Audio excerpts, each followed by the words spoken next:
Welcome to the Full-Time FBA Show. In each episode, it's our goal to help you turn part-time hours into a full-time income selling almost anything on Amazon. And now, your hosts of the show, Stephen and Rebecca Smotherman. Welcome to episode number 189 of the Full-Time FBA Show. Today, we're talking about 3 Amazon seller truths that nobody else is going to tell you. And to talk about this with us today is my wife, Rebecca. What's up, Rebecca? Hey there. I am excited for a new episode and looking forward to getting into this episode in particular. It's a difficult topic because it's going to bring up some things that are not fun to talk about, but I think that it's actually a really good one to cover, so I'm really glad that we're getting into it. Yeah, me too. Have you ever played the game 3 Truths and a Lie? I thought it was 2 truths Is and a it lie. 2 Truths and a Lie? Okay. I can't remember. Okay, it's a couple of truths and a lie, and you have to pick out what the lie is. Well, the good thing about this episode is we're not going to lie to you. We're just going to bring you the 3 Amazon seller truths, and we'll do that in today's episode of the Full-Time FBA Show. 3 truths and no lies. One of the things that we take most seriously here on the Full-Time FBA Show and in the Full-Time FBA coaching business is our integrity. And simply put, we're always going to be honest with you, even if that means missing out on possible ways to make some affiliate commissions. For example, we are approached often by reseller-focused loan companies offering us big commissions if we would tell our tens of thousands of followers to borrow money through their company. But we simply can't do that while at the same time telling you that we don't ever suggest using debt to grow your Amazon business. Or there are times when private label gurus want us to promote their courses that cost $10,000 or more, and we would get a huge commission. But we simply can't do that and tell you that private label is not a strategy we suggest for beginner Amazon sellers, which is something we've done in the past, especially in episode number 96. You can go back and listen to that if you want to check it out. We don't think that private label is bad. It's just not a great strategy if you're a beginner, and especially if somebody's telling you, you should pay $10,000 and I will make it all easy for you. Mm-hmm. So integrity means a lot to us, and hopefully it means a lot to you as well. With that in mind, we're going to talk today about 3 Amazon seller truths that nobody else is going to be telling you. And when we say nobody else, we mean we've never heard anybody else share these truths. So, has someone actually said what we're going to say? Maybe. But we think this might be the first time that someone is sharing these hard truths with you, and it's some truths that you simply need to know. So let's jump right into it with Amazon reseller truth number 1. You're not going to sell everything that you try to sell. Most Amazon sellers don't even think about this. It's a reality that many of us need to know and understand and accept. Now, with the right education and training, you're going to be able to sell almost all of the things that you want to sell, but not everything. The truth is, there's going to be unsellable returns. You, especially as a newbie, you're going to buy inventory that's never going to sell, and you just end up having to do a removal order. And sometimes, it gets so bad that you find out that you can't even sell the item at a garage sale. You thought you could sell on Amazon and you can't even give it away. You can ask me how I know this. From experience. Yep, that's right. So there's other samples of times when Amazon sellers, don't actually sell the items that they think they're going to sell. It is something that is going to happen. Now, I'm not telling you this to discourage you, but rather to encourage you. You see, it's like normal for there to be situations where you don't sell something that you assumed you were going to sell. Some Amazon sellers, especially newbies, can get really discouraged when they don't sell something and they're now stuck with unwanted inventory. And if you let it, that discouragement can steal your joy of being an Amazon seller. And so if you happen to have inventory that you're not able to sell, guess what? You're normal. Just ask yourself, okay, what can I learn from this situation? Where did things go wrong? How could I have avoided this? What can I do to avoid this situation from repeating itself in the future? And those lessons from those situations can help you reach the success that you're looking for in the long run. It helps you not repeat those mistakes. And the Amazon seller that learns from their mistakes, they're going to be a successful Amazon seller. The second Amazon reseller truth that we wanted to bring before you today is that Amazon is going to change or add a rule at some time or another that could potentially impact your bottom line. Amazon updates their rules or updates their fees all the time. And for each rule or fee update, there's a potential of upsetting your normal patterns of running your Amazon business. Not many Amazon sellers come into this business expecting these changes. So when a rule change or a fee increase occurs, those are the sellers who are just going to freak out. And freaking out is something that we just never encourage that you do here at Full-Time FBA. You've probably heard us say that dozens of times. That number one, don't freak out. Instead of freaking out, what we really encourage is finding out more about the guidelines or the fee updates to find out what's really going on. We do this a lot in our Full-Time FBA Facebook group, and we'll also share our perspective on why things are not as bad as people think they are. We always try to find the approach that shows how Amazon is doing things in a way that will help us all in the long run, because that's really what's going on. We pride ourselves on always finding the silver lining and even the profits that come with that silver lining. Amazon wants us to succeed so that they will succeed. And so that is generally what it comes down to when you see these rule changes and fee changes. One of the things that we teach in our coaching program is that anytime something, quote, bad happens, there's always an opportunity that we can find to improve our skills. So if a fulfillment fee goes up 10%, then we need to improve our sourcing skills by at least 10%. And that will make us better at sourcing profitable inventory that's not impacted by that fee. Or if a brand all of a sudden becomes gated, then we just need to pivot and find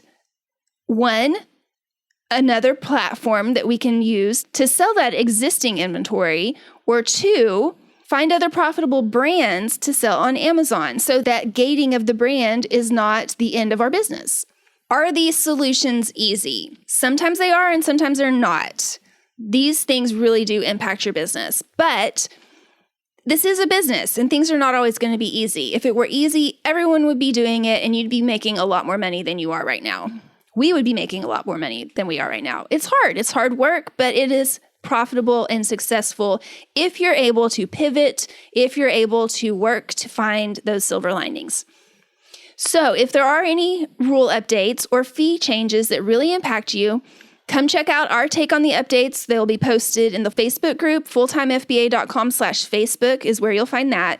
Most of the time, we'll show you that silver lining or share how we're making a pivot to come out on top. And another good thing about selling on Amazon, Amazon usually does not shock you and surprise you with these changes. They announce their fee changes 4 to 6 months in advance. They update you on different guidelines or rule changes very far in advance so that you can kind of make the changes or necessary pivots in your business to be able to take care of those changes and not be devastated by them. Now, they do that, but they're also very well known for burying the lead in their emails. When they send out these notifications. They don't always make it real clear what they're talking about. And so that's why we like to go over these things in our newsletters, in our Facebook group, on our live videos. So make sure you're signed up at fulltimefba.com to the newsletter. Make sure you're in the Facebook group. When those updates come out, you can come to us and we'll be able to help you walk through those notifications to see what are they actually talking about, because it's not always easy to tell. That's right. So the third Amazon reseller truth that other people are not going to tell you is that some of your customers are going to try and cheat you. Boo. Yes. It happens. It does happen. And we're kind of wary of sharing this truth with you because some of you are going to hear most of your customers are going to try and cheat you. And that's not what we're saying. We're saying some, and to be more precise, maybe 1 or 2 customers are going to try and cheat you. And what do we mean by this? Well, we live in a broken world, and there are people who simply try to cheat the system to their advantage, and this is true with some Amazon customers as well. Some examples are customers who will buy something brand new and then return a used item in its place. In Amazon lingo, this is called a switcheroo. In other cases, customers will claim they never received a package that was clearly had delivery confirmation and in order to get those items for free. And in all these situations, there are ways that you can handle them so that you're not cheated too badly. You just need to follow up with these situations and make sure things are corrected. Like in regards to the switcheroo, you can take pictures of the removal order and open up a ticket with seller support and explain the situation. Also, be sure to use the word switcheroo, as Amazon help will know exactly what that means. And in regards to customers claiming they never got their item, Amazon should either reimburse you if it was an FBA order after 45 days if the item was not ever returned to the warehouse, or if it was returned, it's going to go back into your inventory, so you'll see it in your inventory. Now, you're not going to be able to fix all of the times a customer tries to cheat you.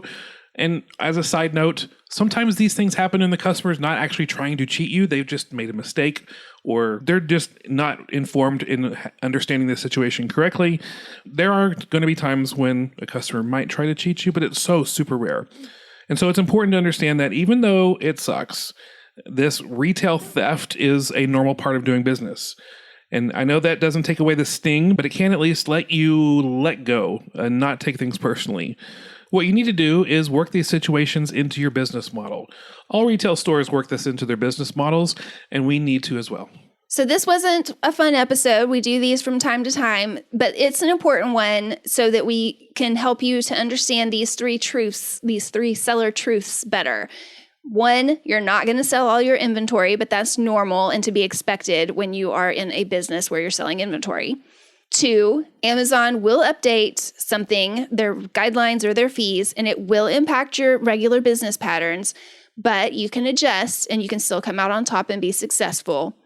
And 3, a few of your customers, a very few of them, might try to cheat you, but that's super rare and it's also to be expected.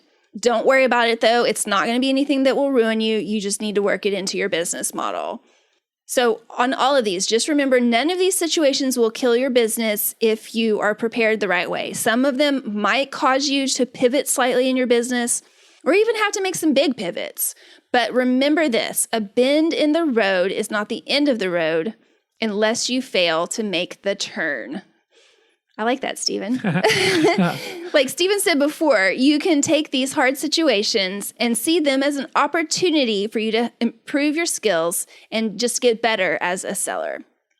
And again, if you want to be the first to know how to interpret these rule changes or these guidelines as guideline updates, fee updates as they come out, be sure you're on our mailing list, fulltimefba.com, to get subscribed to that list. We send out a newsletter once or twice a week, and we try to make sure that you're on top of all of these things and that you get other information you need to help grow your Amazon business, help you make a full-time income with part-time hours. Just a reminder, as always, that you can find the show notes and the transcript for this episode at fulltimefba.com/189 because this is episode number 189. You'll also find all of the links that we mentioned in this episode at that link. And next week on the show, we are going to answer the question, how much reseller competition is too much? You're outsourcing, you see that there's a lot of competition. Well, is it really a lot? Is it too much? Should you move on? Should you buy it? Should you try to resell it? We'll talk about that next week on the Full-Time FBA Show. That's all for this episode of the Full-Time FBA Show. So head over to fulltimefba.com/podcast, where you'll find the show notes and links from this episode. While you're there, subscribe to our newsletter where you'll get several free downloads of our popular and helpful Amazon FBA resources. Now, take action on what you've learned today so you can find success at turning part-time hours into a full-time income with Amazon FBA.